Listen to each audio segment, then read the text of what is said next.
Iowa Live. From the Carl Chevrolet Studios in West Des Moines, welcome to Iowa Live. I am Lou, and we are so happy to have Dr. Ole Olson from Central Iowa Neuropathy joining us in studio today. And we're going to talk all about what you guys can do to treat someone's neuropathy pain. Absolutely. Yeah. Hey, Lou, before we get started here, I've got a little gift for you. All right. I want you to take this. It's going to be hard to put on my head, so what are we doing? I've got a couple girls at home, so mine's a pretty pink one. But Okay. what we're going to do, we're going to take and wrap this around our finger here. Okay.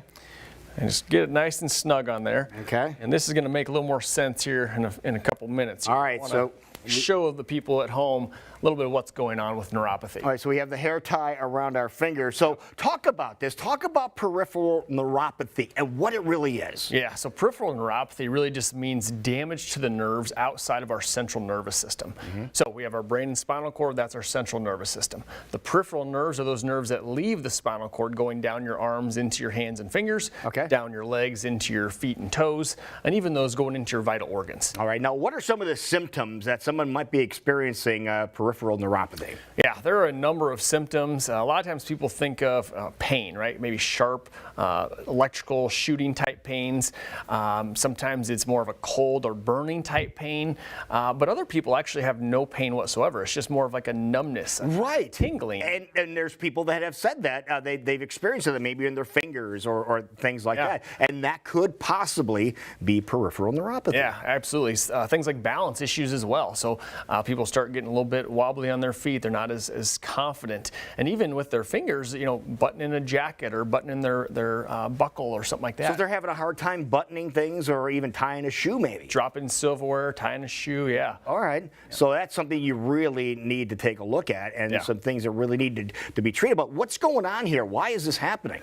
Yeah, so there's a lot of causes of neuropathy. I mean, the biggest one is diabetic neuropathy. That's the one everyone thinks about when they think of neuropathy. So we hear a lot of times, oh, I don't have diabetes, I must not have neuropathy. Well, there's a couple other of components. Chemo-induced neuropathy is a big one. And then the third type is called idiopathic. And there's about 100 different categories in there that could be from certain medications. There's like a list of 20 medications that can cause this. Cholesterol meds being a common one we see. Okay.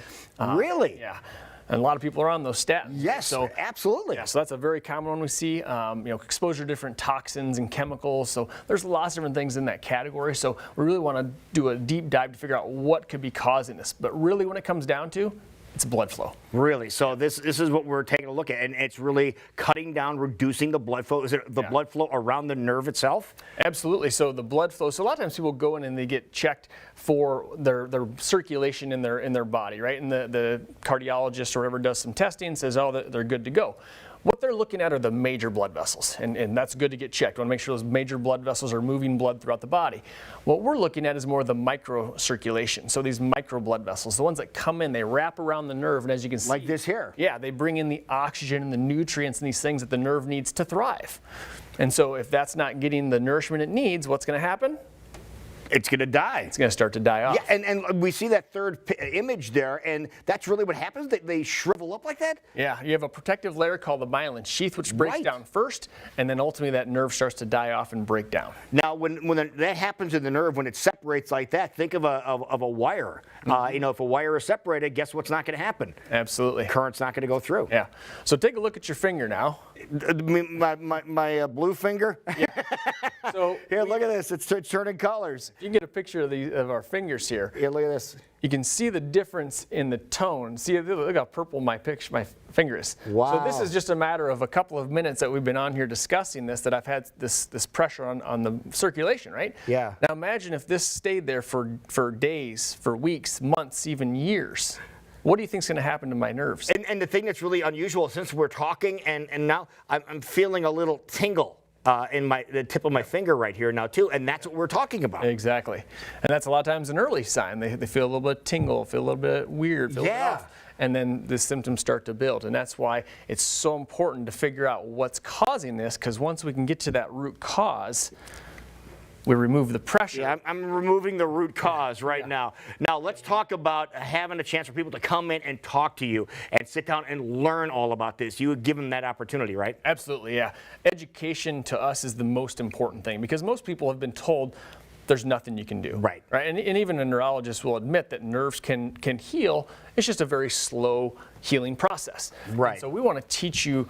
We've got to remove what's causing the pressure, then we have to apply things to help the nerve heal. All right. Now, so if people want to come and have a conversation, they want to chat, you have something that you're offering right now, including a copy of your book, and they can just get a hold of you right here, right? Absolutely, yes. We've got a free seminar coming up.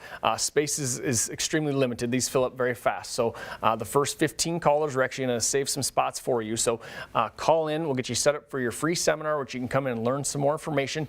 You'll get a copy of my book, Reversing Neuropathy. This goes through kind of our platform, like the basic program that we use to help people get well. There's the number 207-9066, area code 515, and get a copy of the book as well. Dr. Ole Olson, great job and great demonstration. My finger feels a lot better since you fixed it. Good. Appreciate it. Hey, Thank you so much.